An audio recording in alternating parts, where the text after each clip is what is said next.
আল্লাহ পাকের বান্দা জনাব মুহাম্মদ রাসূলুল্লাহ সাল্লাল্লাহু আলাইহি ওয়াসাল্লামের উম্মতগণ, আল্লাহ পাক রব্বুল আলামিন আপনাকে আমাকে হায়াতে রেখে সুস্থতা দান করে আল্লাহ পাকের খাস মেহেরবানিতে রমজানের রোজা রাখার তৌফিক দান করছেন। শুকরিয়া দান সবাই বলে আলহামদুলিল্লাহ। অনেক মানুষ ইতিমধ্যে বিদায় হয়ে গেছে, অনেক মানুষ অসুস্থ রোজা রাখতে পারে নাই, অনেক মানুষ সুস্থ রোজা রাখার তৌফিক হয় নাই, অনেক মানুষ রোজা রাখছে পরিবেশ পায় নাই। কিন্তু আল্লাহ পাক আপনাকে আমাকে সুন্দর এক পরিবেশে আজকে প্রায় 14 দিন পর্যন্ত, শুরুর থেকে এখানে অনেকেই ছিলাম, অধিকাংশ মানুষ গরিব ছিল, যারা এখানে ছিল অধিকাংশ প্রায় গরিব, খুব বেশি ধনাত্ম ব্যক্তিরা ছিল না, অথচ তাদের প্রয়োজন, দুনিয়ার প্রয়োজন সবচেয়ে বেশি ছিল। তাদের দুনিয়ার প্রয়োজন সবচেয়ে বেশি ছিল, কিন্তু দেখা যায় দিনের জন্য তারা সময়কে ফারেক করতে পারছে। আর আমরা যারা ধনী, দিনের জন্য সময় ফারেক করতে পারি, কিন্তু তারা কিন্তু দিনের জন্য সময় ফারেক করতে পারেনি। এইটি বাস্তবতা। আসলে জান্নাতে তো গরিবরাই বেশি যাবে, জান্নাতে তো গরিবদের সংখ্যাই বেশি হবে।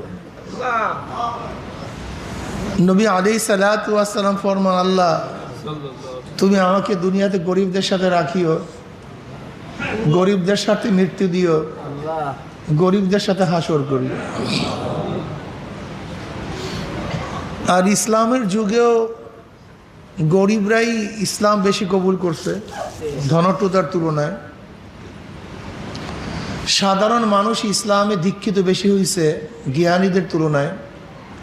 এইটি ইসলামের নিয়ম, যুগে যুগে এইভাবেই হয়। চরমনায় দেখা যায় অধিকাংশ মুজাহিদ গরিব, সাধারণ। এটা হকের আলামত।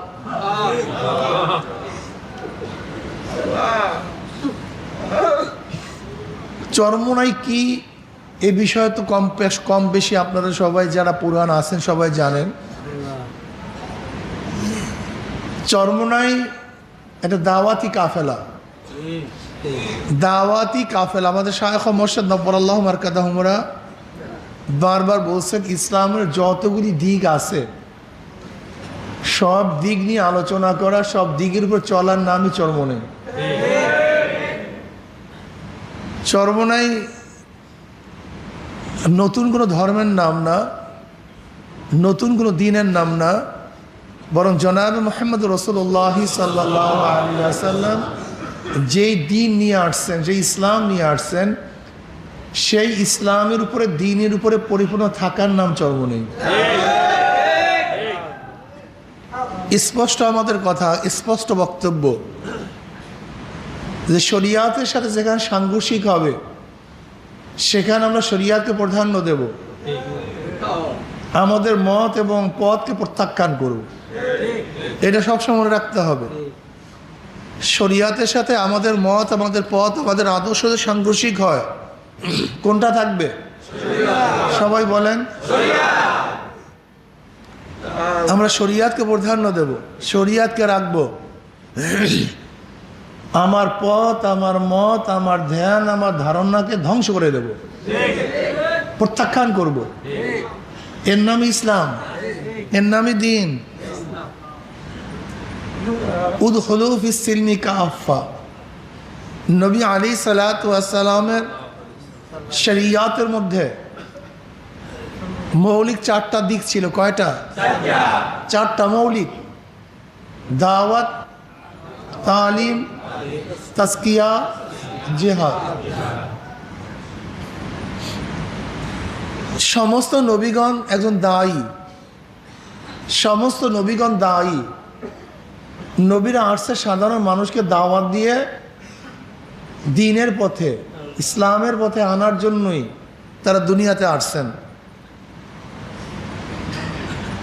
নবী রসুলগণ এই দ্বীনের দাওয়াত দিকে সর্বোচ্চ চেষ্টা সাধনা করেছেন, এর মনে রাখতে হবে। এগুলো উসুলি কথা।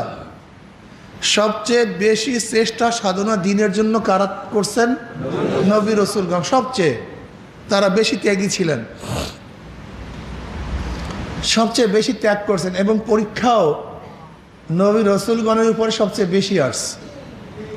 যুগে যুগে সবচেয়ে বেশি পরীক্ষা নবী রসুলগণ দিয়েছেন, তাদের উপরে আসছে এবং উত্তীর্ণ হয়েছেন। কোনো ঘটনা এরকম নাই নবী রসুলগণ পরীক্ষায় পড়ার পর গোমরা হয়ে গেছে, এরকম কোনো ঘটনা একটাও নাই। গোটা দুনিয়ার মধ্যে একটা ঘটনা এরকম নাই যে প্রচণ্ড পরীক্ষার মধ্যে নবী রসুলগণ ঈমান ত্যাগ করছে, ইসলাম ত্যাগ করছে, ধর্ম ত্যাগ করছে, এরকম ঘটনা একটাও নাই। একটা মিসালও দুনিয়াতে নেই। নবী রসুলগণের উপরে যত কষ্ট আসছে তারা কষ্ট সহ্য করছেন, কিন্তু দিনের থেকে 1 ইঞ্চি 1 তীর পরিমাণ নড়াচড়া করেন নাই। কি মনে থাকবে তো ইনশাআল্লাহ? এটা মনে থাকা দরকার। এগুলি আমাদের পাথেয়, এগুলি আমাদের চলার জন্য পাথেয়। যত কষ্ট আসুক, যত পরীক্ষা আসুক, দিনের থেকে হটা যাবে না। যাবেন কোথায়? যদি অন্য কোনো পথ থাকতো, অন্য কোনো জায়গা থাকতো, রাস্তা থাকতো, সেখানে যেতাম। জায়গা তো নাই ভাই। জায়গা তো দুইটা, ফারিকুন ফিল জান্নাত ও ফারিকুন ফিস সাইর।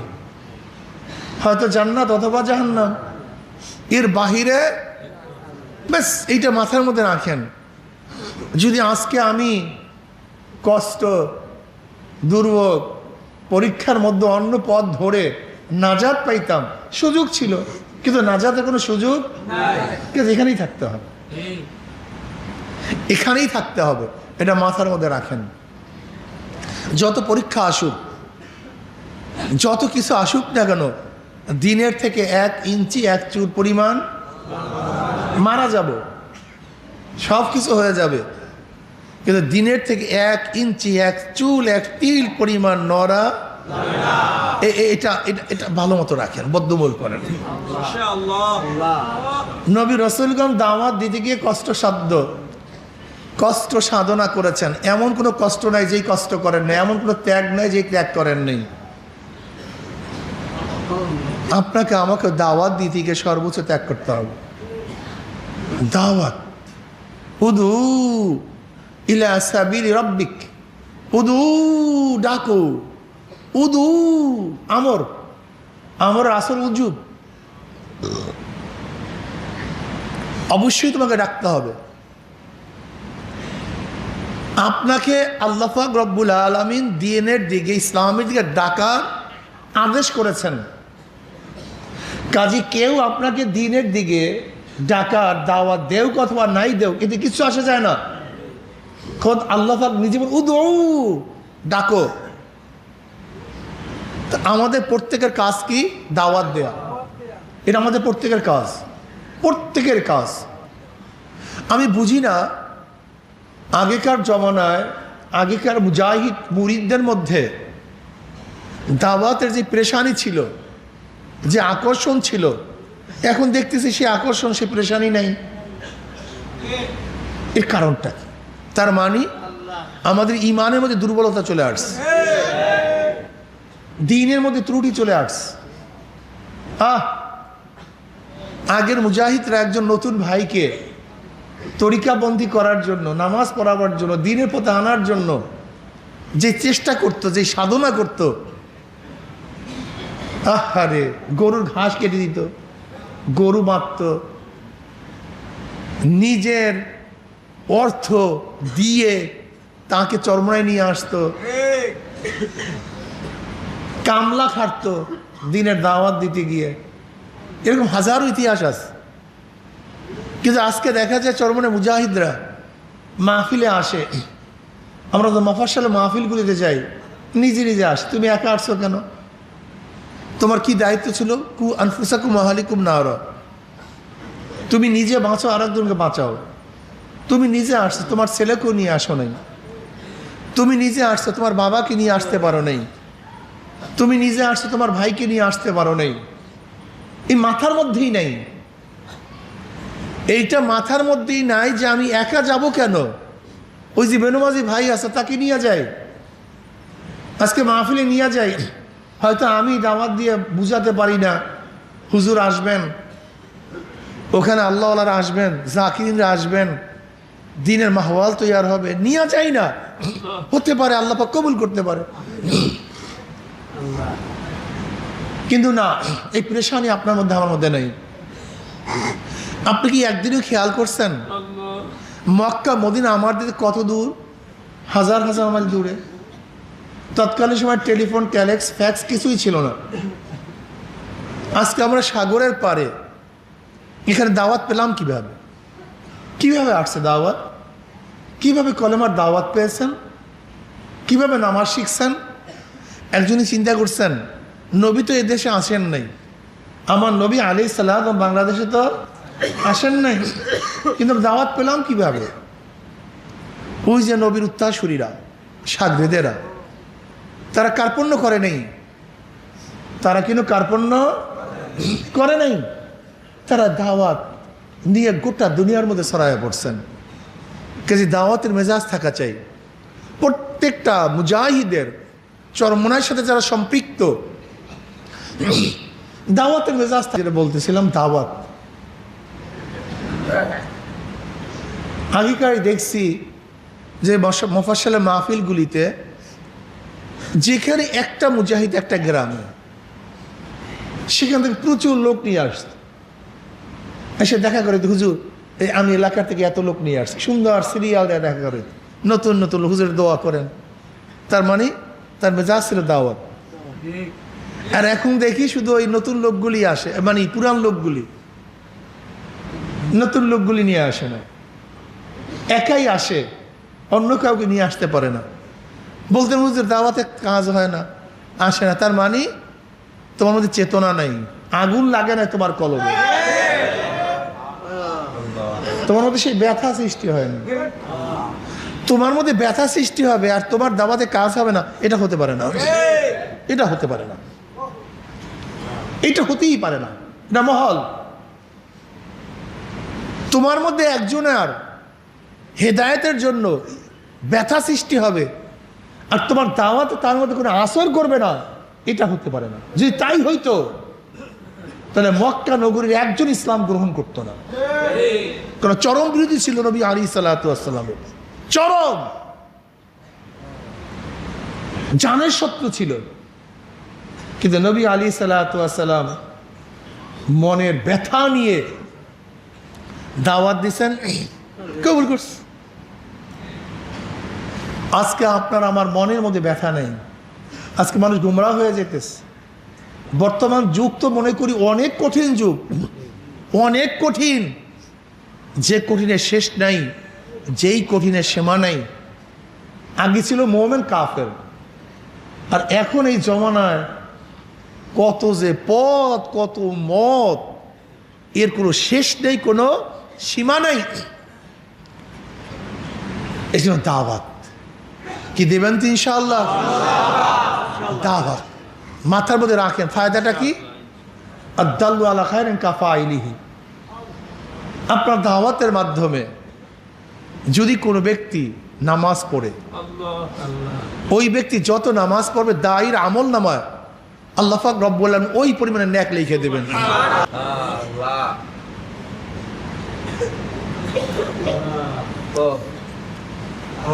যদি আপনি দাওয়াত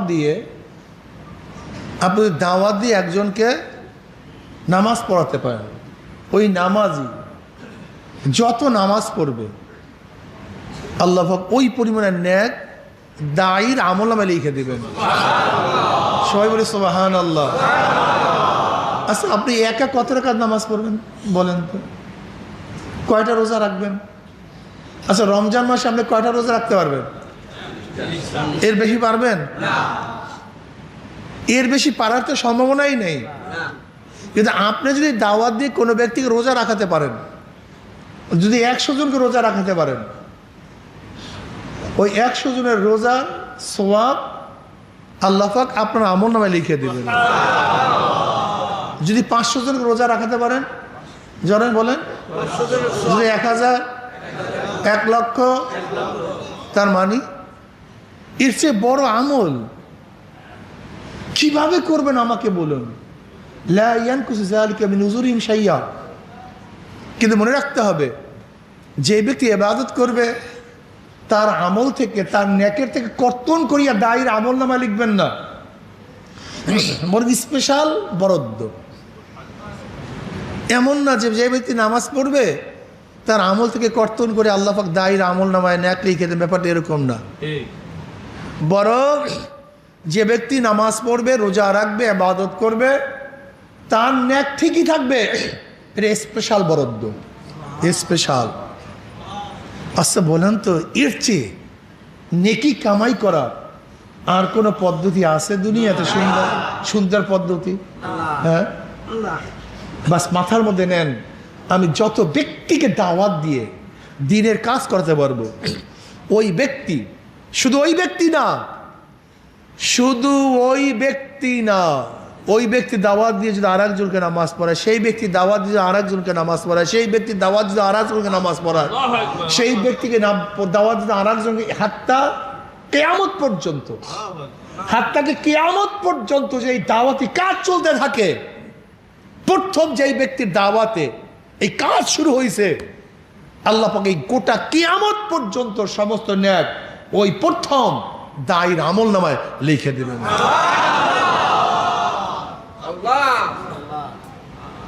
বলেন তো এখন আমাদের কেমন দাওয়াত দেওয়া উচিত? মাথার মধ্যে দাওয়াত কিভাবে আসা উচিত? হ্যাঁ, এই যে সহজ আমলটা বুঝি না। ওরে বোকা, তুই একা কত আমল করবি, একা কত নামাজ পড়বা, একক কত জিকির করবা? এই জন্য আমি মাঝে মাঝেই বলি, আমাদের শায়খ মোর্শেদ গফফারাল্লাহু মারকাদাহু, তিনি কবরে বসে বসে গাঠেতে খালি নেক কামাই করতে দাদা রহমতুল্লাহ আলাইহি, গাঠেতে কারি ইব্রাহিম সাহেব রহমতুল্লাহ গাঠেতে, রশিদ আহমদ গঙ্গুর রহমান গাঠেতে, হাজি সাহেব রহমত গাঠ। কারণটা কি? ওই যে শুরু করছে, দাওয়া শুরু করছে।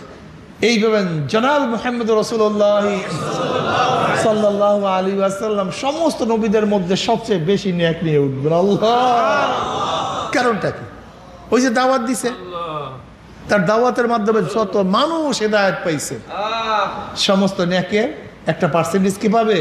জনাব মুহাম্মদ রাসূলুল্লাহ সাল্লাল্লাহু আলাইহি ওয়াসাল্লাম, সাহাবায়ে কেরাম রিদওয়ানুল্লাহি তাআলা আলাইহিম আজমাইন, দায়ীগণ, এই যে কিতাব যারা লিখছে, দ্বীনের কিতাব পড়িয়া যারা হেদায়েত পাইতেছে, আমলনামা চলতেছে না, মুজাহিদরা জিহাদ করিয়া দ্বীনের যে কাজ চালু করছে, কিয়ামত পর্যন্ত সওয়াব পাইতেছে। কি ভাই, সহজ পদ্ধতি না কঠিন পদ্ধতি? ঢুকবে মাথার মধ্যে দাওয়াত? হ্যাঁ, কয়বার জিকির করবেন? আর 5 জনের দ্বারা জিকির করেন।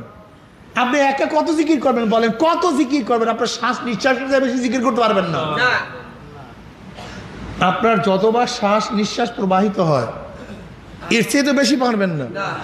কিন্তু আপনি 10 জনকে দাওয়াত দেন, 10 জনে জিকির করবে ওই পরিমাণ। যদি 100 জনকে দাওয়াত দেন ওই পরিমাণ, 1000 জন দাওয়াত দেন ওই পরিমাণ। মনে থাকবে তো? আলহামদুলিল্লাহ। মাথার মধ্যে ঢুকান দাওয়াত, দোকান। এর জন্য আমরা যখন এসে মাহফিলে যাই, ওই মাহফিলে যারা আঞ্জাম দেয়, অর্থ দেয়, শ্রম দেয়, মেধা দেয়, তার মানে কি?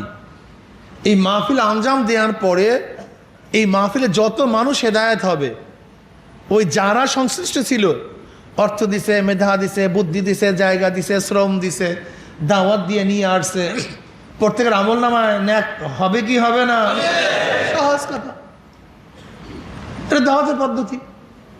এই মাদ্রাসায় যারা দিতে আছেন, দেন, এখান থেকে যত আলেম তৈয়ার হইতেছে, যত আলেম কিয়ামত পর তৈয়ার হবে, সওয়াব হবে কি হবে না?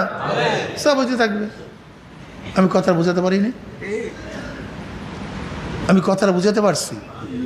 এর জন্য দাওয়াত, যদি আমরা দাওয়াত না দেই, তাহলে আমাদের মধ্যে কিন্তু এই দ্বীনের কাফেলা জারি থাকবে না, এই দ্বীন থাকবে না।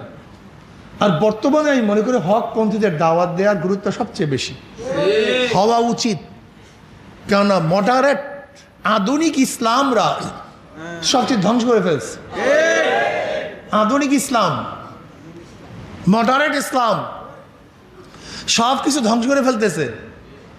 মানুষ মডারেটের দিকে বেশি ধাবিত হবেই, সহজ তো। যেরকম দেখবেন বেদান্তীদের দিকে মানুষ বেশি ধাবিত হয় কেন? করে কিচ্ছু দরকার নেই, খালি গিয়ে বাবারে পূজা করো বা জান্নাত ফিরি। এই জন্য আপনার যতই বুঝান না কেন ফিরতে চায় না। কেন ফিরবে? আমি তোমার সাথে গেলে নামাজ পড়তে হয়, পর্দা করতে হয়, জিকির আসকার করতে হয়, হালাল হারাম তমিজ করতে হয়, নামাজ পড়তে হয়, দাড়ি রাখতে হয়, টুপি রাখতে হয়, সুন্নতে জামা পড়তে হয়, বাদ্য বাজানো যায় না, মেয়েদের সাথে আড্ডা মারা যায় না, এই পর্দা মর্দা করতে হয়। এত এত কঠিন। আর শহীদি কাফেলা নাম দিছি, হ্যাঁ, মডারেট ইসলাম নাম দিছি। এখানে আসবা, দাড়ি লাগবে না, টুপি লাগবে না, সুন্নাত লাগবে না, মেয়েদের সাথে আড্ডা মারতে পারবা, সেলফি তুলতে পারবা, যুবতী মেয়েদের সাথে। আরে মজার মজা, মজার মজা। হ্যাঁ, তারপরে যখন ইচ্ছা আওয়ামী লীগের স্লোগান দিতে পারবা, বিএনপির স্লোগান দিতে পারবা, আবার পরিবর্তন হয়ে যেতে পারবা। এর সে সহজ পদ্ধতি। আবার জান্নাত তো ফিরি, আবার জান্নাত লিখে দেবো, বেটা জান্নাত একবার ডাইরেক্ট লিখে দেবো, টিকিট ডাইরেক্ট লিখে দেবো জান্নাত। জাহান্নাম হারাম, জান্নাত ওয়াজিব হয়ে যাবে। আচ্ছা বলেন তো, আমি দেখছি গবেষণা করে বেদাতের থেকে, এই মাসবিয়ানদের থেকে মানুষ ফিরাতে পারি না কেন? একবার যদি লাগে সহজে ফিরাতে পারি না কেন? কারণটা কি? যার মধ্যে সামান্য ঈমান আছে সেও জান্নাত চায়, যার মধ্যে সামান্য ঈমান আছে জাহান্নাম থেকে ভয় করে। আবার পদ্ধতিও সহজ চায়, কঠিন পদ্ধতি চায় না। তো ওনারা চিন্তা করে কি কি ঢুকাইছে মাথার মধ্যে, আসহাবে কাহফের কুত্তাটা জান্নাতি না জাহান্নামী? জান্নাতি। কলে আসহাবে কাহফের কুত্তাটা কি? জান্নাতি। কলে কুত্তাটা কি নামাজ পড়ছে? কলে না। রোজা রাখছে? কলে না। পর্দা করছে? কলে না। হালাল হারাম তমিজ করে খাইছে? কলে না। সে জান্নাতে যাবে কেন? দেখেন, খুব ভালো মতো বুঝবেন বয়ানটা কত সুন্দর এবং কত চমৎকার, কত আকর্ষণীয়। আচ্ছা, আপনারা কেউ বলতে পারবেন আসহাবে কাহফের কুত্তা জান্নাতে যাবে না? এটা বলার ক্ষমতা কার আছে বলেন তো? এখন যদি প্রশ্ন করে নামাজ পড়ছে, আপনি কি বলেন? পড়ছে। রোজা রাখছে, জিকির আসকার, তেলাওয়াত, হালাল হারাম তমিজ, তো জান্নাতে যাবে কেন? কলে ওলিদের সোহবত, কলে ওলিদের সোহবত। কলে তোদের মাথার মধ্যে ঢুকে না বেয়াকুব? যদি আসহাবে কাহফের কুত্তাটা নামাজবিহীন, রোজাবিহীন, হজবিহীন, জাকাতবিহীন, সুন্নাতবিহীন, মেসওয়াকবিহীন, হালাল হারাম তমিজবিহীন, একমাত্র ওলিদের সোহবাতের কারণে জান্নাতে যেতে পারে, তাহলে তুমি যদি ওলিদের সোহবাতে থাকো তাহলে তুমি জান্নাতে যেতে পারবে না। বাস একবার মাথার মধ্যে ঢুকছে, মাথার মধ্যে ঢুকছে, এখন নামাজ পড়বে, দেখবেন ওলিদের পাগল, ওলিদের পাগল, এমন ওলিদের পাগল, ওলিদের জন্য সব কিছু করবে। ওই যে নাম দিয়েছে অলি, বিশ্ব কুতুব, বিশ্ব অলি। তো এই জাহেল তো এলেম নেই, কালাম নেই, আর কিছু রাখছে আবুল ফজল ফয়েজি, চাটুকার, কেনা গোলাম, ইমান বিক্রি করা। ওরা তো অলিদের গুণগান বলতেছে।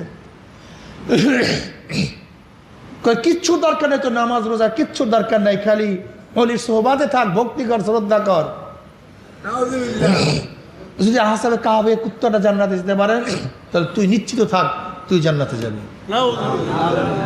বলেন তো, এটা একবার দিমাগের মধ্যে ঢুকে তাহলে কি অবস্থাটা হয়? কঠিন না? এই একই মাসালা আধুনিক ইসলাম, একই মাসালা। এই বেটা, অমুক সাহাবী, অমুক সাহাবী ঈমান গ্রহণ করছে, ঈমান গ্রহণ করার পরে জিহাদে চলে গেছে, নামাজ পড়ার সুযোগ, রোজা রাখার, পর্দা করার, তেলাওয়াত করার, জিকির আজকার করার, হজ করার, তুমি বলো জান্নাতি না জাহান্নামী? কথা কয় না, কথা কয় না। জান্নাতি। বাস তুমি এই কাফেলায় থাকবা, শহীদ হয়ে যাবা, শহীদ কাফেলা। নামাজ লাগবে, রোজা এত কিছুর দরকার নেই, পর্দা এত কিছুর দরকার নেই, হালাল হারামাত অভিযান পর্দা বার্তা বাদ দেবে না। আধুনিক যুগে এত পর্দা করা যায়? হ্যাঁ, তুমি ঠিকই বলছো, মদিনার ইসলামে পর্দা ফরজ, আধুনিক ইসলামে পর্দা ফরজ না। এখন বলেন তো মদিনার ইসলাম নিয়ে কত কঠিন মাসালা আছে। এখানে যারা আছে, আমার মন তো মেয়েদের সাথে আড্ডা মারতে চায়, এটা সহজ কথা। আমার মন চায়, আপনাদের চাই কি? আমি চাই না, আমি চাই না। আমার মন চায় সুন্দরী মেয়েদের সাথে আড্ডা মারি, সহজ হিসাব। মন চায় মারতে, মন চায় মেয়েদের সাথে গল্প করতে, সহজ হিসাব। মন চায় না তা না, কিন্তু আড্ডা মারি না কেন? আল্লাহ নিষেধ করছে। মন চায় না তা না। আচ্ছা বলো তো, একটা যুবককে, একটা ছাত্রকে, ইউনিভার্সিটির ছাত্র, কলেজের ছাত্র বা মাদ্রাসার ছাত্র, তার মাথার মধ্যে ঢুকাতে পারি, এই বেটা তুই শহীদি কাফেলায় আস। কোন কাফেলায়? শহীদি কাফেলায়। তুই ইকামতে দ্বীনের কাজ করতেছ। যদি একজন সাহাবী নামাজবিহীন, রোজাবিহীন শহীদ হওয়ার কারণে জান্নাতে যেতে পারে, তাহলে তুই যদি শহীদ হয়ে যাও, এগুলো কিছু না। কি এখন বলেন তো, আপনি কোরআন হাদিস বাদ দিয়া যদি ওই আল্লাহর ওলিদের সোহবাতের কারণে কুত্তে জান্নাতে গেছে, আমার নামাজের দরকারটা কি? এখানে যদি প্রশ্ন করেন যে এই ব্যক্তি শহীদ হওয়ার কারণে সব মাপ, এটা হাদিসের মধ্যে, বুড়ি বুড়ি হাদিসের মধ্যে আছে, কোন ব্যক্তি যদি শহীদ হয়ে যায় সব মাপ। কাছে তোমার হাতে কিছু লাগবে কেন? আমাকে বলেন তো কি অবস্থাটা? হ্যাঁ, মাসালা খুবই কঠিন। সহজ পয়েন্ট, খুব সহজ, মাসালা খুবই অনেক কঠিন। ফিতনার যুগ, হুঁশে থাকিয়েন। এই অবস্থায় কিভাবে বুঝবেন কোনটা হক কোনটা বাতিল, কোনটা হক কোনটা বাতিল কিভাবে বুঝবেন? শুধু একটা, আলাইকুম বিসুন্নতি ওয়া সুন্নাতিল খুলাফায়ে রাশিদিন আল মাহদিয়িন তামাসসাকু বিহা আদু আলাইহা বিন নওয়াজিস। খবরদার, যেই কাফেলার সাথে, যেই জামাতের সাথে সাহাবাদের মিল আছে, ওই কাফেলাই হক। আর যেই কাফেলার সাথে সাহাবাদের মিল নাই, ওই কাফেলা হক না। আর কোনো কথা নেই। খুব খেয়াল দিবেন, খুব খেয়াল, মারাত্মক খেয়াল। দেখবেন এদের সাথে সাহাবাদের মোহাব্বতের হালাতটা কি, সাহাবাদের সাথে সম্পর্কের অবস্থাটা কি। বাস আমরা অনেকেই মনে করি কওমি মাদ্রাসায় পড়লি একেবারে নাজাত। এইটা একটা ভুল, চরম ভুল। শরে বাংলা আজিজুল হক, যিনি সিদ্দিকুল্লাহ সাহেব রহমত, খতিব আজম সিদ্দিকুল্লাহ সাহেব রহমতুল্লাহ আলাইহির হাম সবক, ফয়জুল্লাহ সাহেব রহমতুল্লাহ আলাইহির শাগরেদ, সেই শরে বাংলা আজিজুল হক, সে গোমরা হয়ে যায়নি? কেমন গোমরা? সমস্ত গোমরাদের সর্দার, সমস্ত গোমরাদের লিডার ওজিউল্লাহ সাহেব হাতিয়ার, আহলে ইলম দেওবন্দের ফারেক, 1 নম্বর ছাত্র, সে গোমরা হয়ে যায় নাই? আপনারা এইটা কেন বুঝেন না? কওমি মাদ্রাসার হাজারো ছাত্র আছে নামাজ পড়ে না। কওমি মাদ্রাসাতে মোরতাদ হয় নাই? ওই যে মাসুদ মোরতাদ হয় নাই?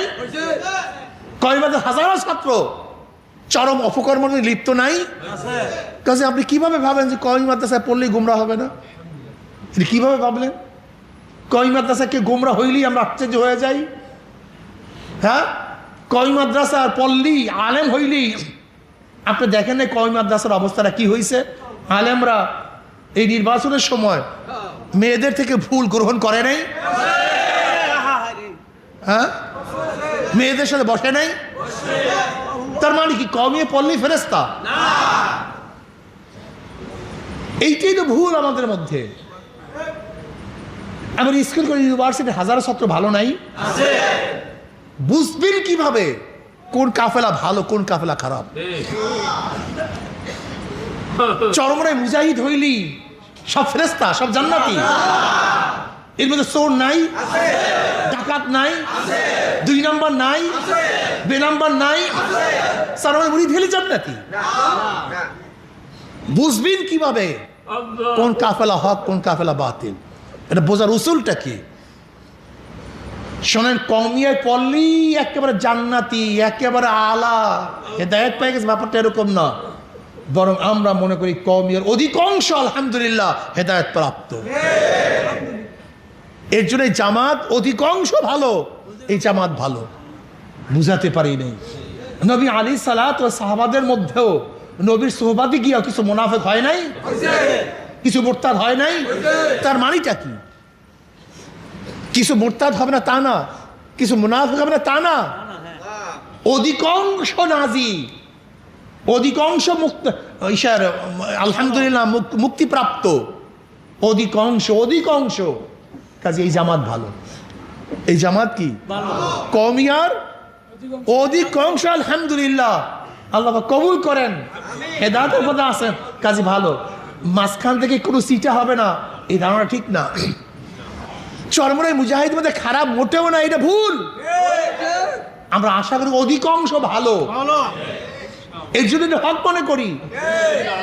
আলিয়ার মধ্যে 2-1 জন ভালো নাই, অধিকাংশ এখন ফাসেক হয়, এর জন্য খারাপ মনে করি। স্কুল কলেজ ইউনিভার্সিটির মধ্যে 2-1 জন আল্লাহওয়ালা নাই, অবশ্যই হয়, কিন্তু অধিকাংশ খারাপ হয়, এর জন্য আমরা দ্বীনের মার্কাজ মনে করি না। অধিকাংশ, এইটা মনে রাখবেন। কিন্তু কেউ গোমরা হবে না এরকম না, কেউ নষ্ট হবে না ব্যাপারটা এরকম না। অনেক সময় দেখা যায় মোতলাকান কওমিয়াকে মনে করে আসমানে উঠায় দেই, মোতলাকান আলিয়াকে জাহান্নামে পাঠায় দেই, মোতলাকান ইউনিভার্সিটি কলেজের ছাত্রদেরকে সব জাহান্নামে বানায় ফেলাই, ব্যাপারটা এরকম না। তা বলতে বলতে যাকে খারাপ মনে করি, অধিকাংশ মানুষ মানে খারাপ হয়, এখানে অধিকাংশ মানুষ ভালো হয়, ব্যাপারটা এখানে অধিকাংশ। এর জন্য হক, এই জামাত হক কি হক না এটা বুঝবেন কিভাবে? হ্যাঁ, অধিকাংশ দিয়া। এর জন্য বারবার কি বলি, যেই পীরের 5 জনের মধ্যে কমপক্ষে 3 জন, তার মানে কি 2 জন, 5 জনের, তার মানে বুঝাতে পারছি? এগুলো খুব খেয়াল করবেন। তার মানে এই নয় যে কেউ গুমরা হবে না। তা আলহামদুলিল্লাহ যদি 100 জনের 80 জন হয়ে যায় মনে করবেন ঠিক আছে, 100 জনের 70 জন যদি কাফেলা হেদায়েত হয় ঠিক আছে, অধিকাংশ। আবার কওমিয়ার মধ্যে আলহামদুলিল্লাহ যদি অধিকাংশ আলহামদুলিল্লাহ ভালোর দিকে যায়, এই জামাত এই মাদ্রাসা ঠিক। আর অধিকাংশ যদি খারাপ হয়, এই জামাত এই প্রতিষ্ঠান খারাপ। আচ্ছা বলেন তো, যত ভালো প্রতিষ্ঠান হোক সেখানে সবাই কি একই রেজাল্ট করে? তা প্রতিষ্ঠান ভালো বললেন কেন? কথা বলেন না, অধিকাংশ ভালো, এই যে প্রতিষ্ঠান ভালো হয়ে গেছে, তার মানে এই নয় কেউ খারাপ রেজাল্ট করতে পারে না। দেওবান মাদ্রাসা ভালো না খারাপ? তার মানে সবাই কি একবার ভালো রেজাল্ট করে? অধিকাংশ ভালো রেজাল্ট করে। দেওবান মাদ্রাসা আমলি ভালো না খারাপ? কিন্তু কেউ খারাপ নাই, জমনের খারাপ আছে, যে খারাপের শেষ নেই, বিশ্বাসই করতে পারবেন না কত প্রমাণ খারাপ। দেওবান মাদ্রাসায় কি পরিমাণ, কত পরিমাণ কিছু ছাত্র খারাপ তা চিন্তাও করতে পারবেন না। তার মানে বলেন তো, আচ্ছা আমাদের কওমি মাদ্রাসা পোলাপান চোর নাই? অনেক পোলাপান চোর, একটা ডাইরেক্ট চোর। এমন কোনো খারাপ কাজ নাই যার সাথে তারা সম্পৃক্ত না, সব খারাপ কাজের সম্পৃক্ত। এরকম ছাত্র নাই, এরকম মৌলবী নাই, এরকম আলেম নাই, তার মানে অধিকাংশ। কওমি মাদ্রাসার আশা করি আলহামদুলিল্লাহ বর্তমান কওমি মাদ্রাসা, তবে এখন কওমিয়ানদের আমাদের কিছু কিছু আমাদের কওমি আলেমদের মুরব্বীরা মানে মোতামিমরা যে কাজ শুরু করছে, এতে কিন্তু ছেলেদের ইমানের অবস্থা খুব খারাপ হয়ে যাবে ভাই। কেন আমরা আকাবেরদের ইতিহাস কি পড়ছি বলেন তো? আমরা কি পড়ছি যে হজরত মোতামিম সাহেব হুজুর মাদ্রাসার কাজ করতেছিলেন বাতি জ্বালাইয়া, হঠাৎ এক ব্যক্তি আসছে তার ব্যক্তিগত কাজের জন্য, কফিটা নিবাইয়া গেছে। বলে হুজুর আমি আসার কারণে আপনি বাতিটা নিবাইয়া দিলেন। বলে দেখো এখন আমি ব্যক্তিগত কাজ করব, আর এতক্ষণ মাদ্রাসার কাজ করছি, কাজে আমি মাদ্রাসার কাজে মাদ্রাসার বাতি ব্যবহার করতে পারি, তেল পুড়তে পারি, কিন্তু ব্যক্তিগত কাজে মাদ্রাসার তেল পুড়তে পারি না। তাকওয়ার অবস্থা বুঝছেন? এই গল্প আমরা শুনছি এতদিন, এই গল্প শুনছি এতদিন, এই হলো তাকওয়ার তাদের অবস্থা শুনছি। আর বর্তমানে তোমরা ক্ষমতার জন্য এই কওমিয়ার নামে যা শুরু করেছো, হামহীন কোনো অপরাধ নাই যা করতেছো না, এইটা দেওবন্দি ওলামায়ে কেরামের সাথে, কাসেম নানুবীদের সাথে, রশিদ আহমদ গঙ্গুই রহমতুল্লাহ আলাইহির সাথে, হুসাইন আহমদ মাদানির সাথে, শাইখুল হিন্দ মাহমুদ হাসানের সাথে, আনোয়ার শাহ কাশ্মীর রহমতুল্লাহ আলাইহির সাথে মিলে না। স্পষ্ট বলছি, মিলে না। আমরা রশিদ আহমদ গঙ্গুই রহমতুল্লাহ আলাইহির ঘটনা পড়িয়া কওমি মাদ্রাসাকে শ্রদ্ধা সম্মান করি, আমরা কাসেম নামদুর রহমতুল্লাহ আলাইহির ঘটনা শুনিয়া কওমি মাদ্রাসাকে শ্রদ্ধা সম্মান করি, কিন্তু কওমি মাদ্রাসার নামে যা করতেছেন বর্তমানে কিছু কিছু, আমি আগেই বলছি, সব না কিন্তু আগেই বলছি, খবরদার বয়ানের অর্ধেক নেবেন না। কিছু কিছু আমরা যা করতেছি খুব অবস্থা খারাপ, না তাকওয়া আছে না ফরজিয়াত আছে। তাকওয়া তো অনেক দূর কা বাত হয়, তাকওয়া তো অনেক দূর কা বাত হয়, অনেক দূরের কথা। তাকওয়ার মিসলাক একটু শুনাই। হযরত ইমাম আজম আবু হানিফা রাহমাতুল্লাহ আলাইহির কাছে একজন মাসালা জিজ্ঞাসা করতেছেন, হযরত ভরা কলসি নিয়ে আসেন, পানি নিয়ে যাইতেছেন, কাল হযরত সময় লাগবে। কি লাগবে? সময় লাগবে। মাসালা একটু দীর্ঘ, সময় লাগবে, একটু বসেন। হযরত বসছেন, ভরা কলসিটা হাঁটুর উপরে রাখছেন। কাল যে আবার ভরা কলসি হাঁটুর উপরে রাখছেন, এই কষ্ট হবে না?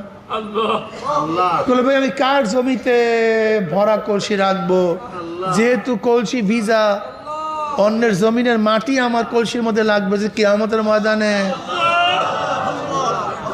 এই ইতিহাস, এই ঘটনা শোনার পরে বর্তমানে আমাদের অবস্থা যদি কেউ দেখে, তাহলে কি শিখলাম? কি আমাকে বলেন, আমাকে বলেন। ইমাম আজম আবু হানিফা রাহমাতুল্লাহর জমানাটা ছাগল চুরি হয়ে গেছে। একটা ছাগল কতদিন বাঁচতে পারে? কতদিন ছাগল খায় নাই ওই ঘটনা শোনার পরে। বলে কেন? সেই চোরা ছাগল যে আমার ভাগে পড়ে, অথচ সেই ফতুয়া দিচ্ছে, এটা তো তার কিছু না। আপনি বাজার থেকে ছাগল কিনবেন, সেটা তো বলে না চোরা ছাগল, এটা আপনার কেনা যায়, সে মালিকেরা দাবি করছে, এর নাম তাকওয়া। এই গল্প শোনার পরে, ঘটনা শোনার পরে যে আমার অবস্থা এই দেখে, তাহলে ঈমান রাখা কঠিন হয়ে যায়। কাসেম নানুবী রহমতুল্লাহ ঘটনা শুনছি, এক বৃদ্ধ রাস্তার পাশে আগ বাঁধতেছে। কাসেম নানুবী বলতেছেন তুমি কোথায় যাও? বলে মৌলভী কাসেমকে হাদিয়া দেওয়ার জন্য নিয়ে যাইতেছে। মৌলভী কাসেমকে হাদিয়া দেওয়ার জন্য, কিন্তু এটা নিব কিভাবে, গাড়ি তো উঠাইতে পারি না, কষ্ট হয়। তাহলে ঠিক আছে আমার মাথায় দিয়ে দেন, আমার মাথায় দিয়ে দেন। কাসেম রহমতুল্লাহ আলাই মাথায় নিয়ে আসছে। বলে ওই যে মৌলভী কাসেমের ওই কামরা, মুরব্বুখান দিয়ে আসেন। হজরত কাসেম নামদুর রহমতুল্লাহ পিছনে ঘুরিয়া রুমের মধ্যে চলে গেলেন। এখন বৃদ্ধ ব্যক্তি আউক নিয়ে আসছে, এক্ষুনি আসে দেখে যে ওই কাসেম নামদুর জায়গায়, চেয়ারের মধ্যে বা তার জায়গায় ওই যে ব্যক্তি গাঠি নিয়ে আসছে সেই ব্যক্তি বসা। এখন তিনি সন্দেহের মধ্যে পড়ছে। একজন জিজ্ঞাসা করলো, ভাই মৌলভী কাসেমের রুম কোনটা? বলে এইটা। করে সেই কই করে ওই যে বসা। করে না, এটা হয় কীভাবে? এবার মুরব্বী গেছে কাসেম রহমতুল্লাহ গেছে। তুমি কি মৌলভী কাসেম? বলে হ্যাঁ আমি তো মৌলভী কাসেম। তুমি বলে আমরা কষ্ট হবে না, আপনার আমার মাথায় গাঁটটি নিয়ে আস। ঈদের ঘটনা শোনার পরে আজকে কওমিয়ার নামে যা করতেছেন, কওমিয়ার নামে যা করতেছেন, এইটা কি দেওবন্দ? এই কি দেওবন্দের ইতিহাস? এইটা কি দেওবন্দের ইতিহাস? যারা একটা মুস্তাহাব তরক করতেন না, একটা মুস্তাহাব তরক করতেন না, যাদের ইতিহাস পড়িয়ে কওমিয়ার দিকে ঝুঁকছি, আর আপনারা সেই কওমিয়ার নামে করতেছেন কি? হ্যাঁ, আকীদা সহিহ নামে আমলকে বরবাদ করে দিবেন, আমলকে ধ্বংস করে দিবেন। তাহলে মডার্ন ইসলামের মধ্যে আপনাদের ইসলামের পার্থক্যটা কই? আধুনিক ইসলামের মধ্যে আপনাদের ইসলামের পার্থক্যটা কই? মনে বড় দুঃখ, মনে বহুত কষ্ট। যে কওমিয়া ছিল উচ্ছিত হল তাকওয়া, তাকওয়ার ভিত্তি, তাকওয়ার বেনা, তাকওয়ার সম্প্রসারণ যেখান থেকে ঘটাইতো, আজকে সেই কওমিয়ার নামে আমরা যা করতেছি আস্তে আস্তে এবার চলতে থাকলে তো বুঝেন এক সময়। এর জন্য দাওয়াত দেন। জামানা খুব কঠিন, খুবই কঠিন, খুবই কঠিন। বাবা হকের উপরে থাকিয়েন, হকের উপরে থাকিয়েন, ইস্তেকামত থাকিয়েন। ইন্নাল্লাযীনা ক্বালু রাব্বুনাল্লাহ সুম্মা ইসতাকামু তাতানাজ্জালু আলাইহিমুল মালাঈকাতু আল্লা তাখাফু ওয়া লা তাহজানু ওয়া আবশিরু বিল জান্নাতিল্লাতী কুনতুম তুআদুন। ইস্তেকামত। দুনিয়া সবাই চলিয়া যাক, আমি একা দিনে থাকবো ইনশাআল্লাহ, একাই দিনে। মাসালা খুব কঠিন। দাওয়াত দেন, দাওয়াত ইনশাআল্লাহ, দাওয়াত দেবেন তো ইনশাআল্লাহ। একাই মাহফিলে আসবেন না, সবাইকে নিয়ে আসবেন ইনশাআল্লাহ। দাওয়াত দিয়ে যত মানুষকে দিনদার বানাতে পারবেন, ওই পরিমাণ আমল, ওই পরিমাণ ন্যাক আল্লাহ পাক আপনার আমল নামায় লিখে দিবেন। আল্লাহ আমাকে দাওয়াত দেওয়ার তৌফিক দান করেন, আমাদের সবাইকে দাওয়াত দেওয়ার তৌফিক দেন।